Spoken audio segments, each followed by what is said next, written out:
Мы продолжаем рассказ о Косницах, удивительных памятниках архитектуры. Стоп! Это место – империя смерти. Эти слова встречают посетителей у входа в парижские катакомбы, где были обнаружены кости 6 миллионов человек. Изначально это были каменоломни, из которых добывались гипс и известняк для строительства Парижа.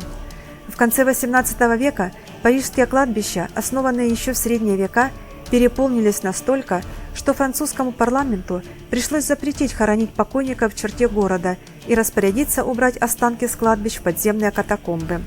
Кости вывозили, дезинфицировали, обрабатывали и укладывали на глубине около 20 метров под землей. До 1814 года катакомбы заполняли останками из парижских кладбищ.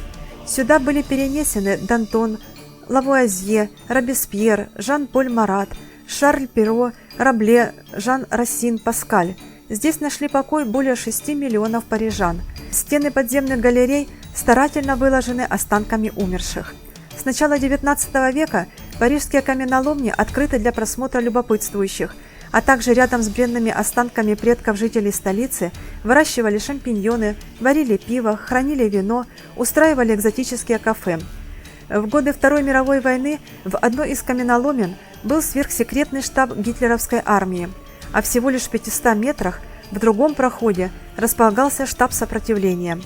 Во времена Холодной войны в подземельях Парижа были оборудованы бомбоубежища на случай ядерной атаки.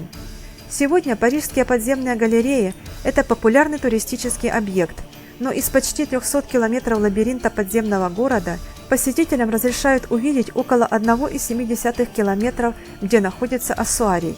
Также здесь встречаются люди, называющие себя катофилами, увлеченные историей подземного Парижа, сохранением его наследия и традиций. Капелла дос Осос переводится как «часовня костей», один из самых известных исторических памятников Эвары в Португалии. Построили ее монахи-францисканцы на рубеже 15-16 веков рядом с церковью Святого Франциска, как символ бренности жизни. Сюда собрали останки со всех кладбищ Эвары на тот момент. Монахи, дабы продемонстрировать неизбежность смерти, останки не спрятали, а использовали в декоре часовни.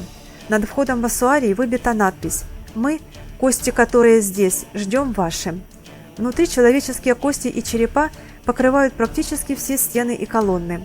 В склепе останки около 5000 скелетов и 2 целых высохших трупа, прикованные цепями к потолку, а останки монахов, построивших часовню, хранятся в небольшом белом гробу.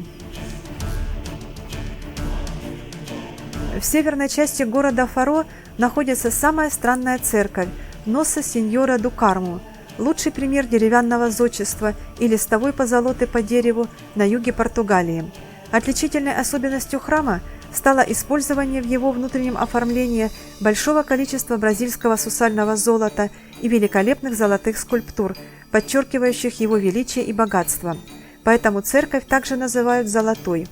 В 1826 году к церкви пристроена капелла костей. Вход в нее через заднюю сторону церкви. В стены и потолок капеллы вмурованы черепа и кости 1200 монахов-кармелитов, живших и похороненных там. Эта часовня за столько лет обросла многочисленными легендами и слухами. Крипта капуцинов – склеп, находящийся под полом церкви Санта-Мария-делла-Кончеционе в Риме.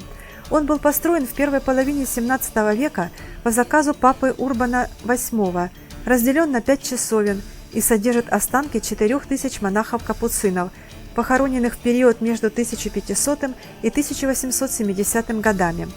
Почва, находящаяся в склепе, была привезена из Иерусалима. Прежде чем использовать останки для декора, они находились в земле не менее 30 лет. Кроме костей и черепов, вдоль стен расположены несколько целых скелетов, одетых в одежду францисканцев. Францисканцы – это последователи Франциска Ассизского, который не страшился смерти и считал ее продолжением жизни.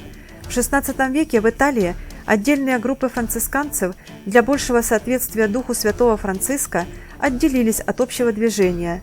Так появился орден капуцинов. Это название произошло от их традиционной одежды – монашеская ряса со остроконечным капюшоном – капуцион, веревочный пояс и сандалии на босу ногу. и по сегодняшний день капуцины призывают уважать смерть, относиться к ней легко и не бояться предписанного порядка и закона природы.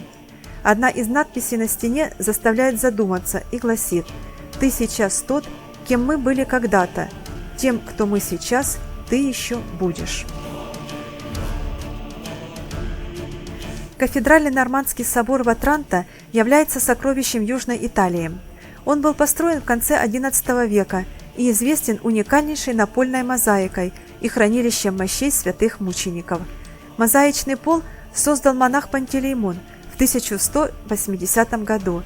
Это самая большая мозаика в мире, которая дошла до наших дней в очень хорошем состоянии.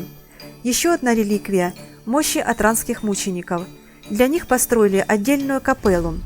Отранские мученики – это 813 жителей города, отказавшихся принять ислам и зверски казненных за это турками. Их имена не сохранились, кроме одного портного – Антонио Пиццулы. В 1771 году их причислили к лику блаженных и канонизировали 12 мая 2013 года.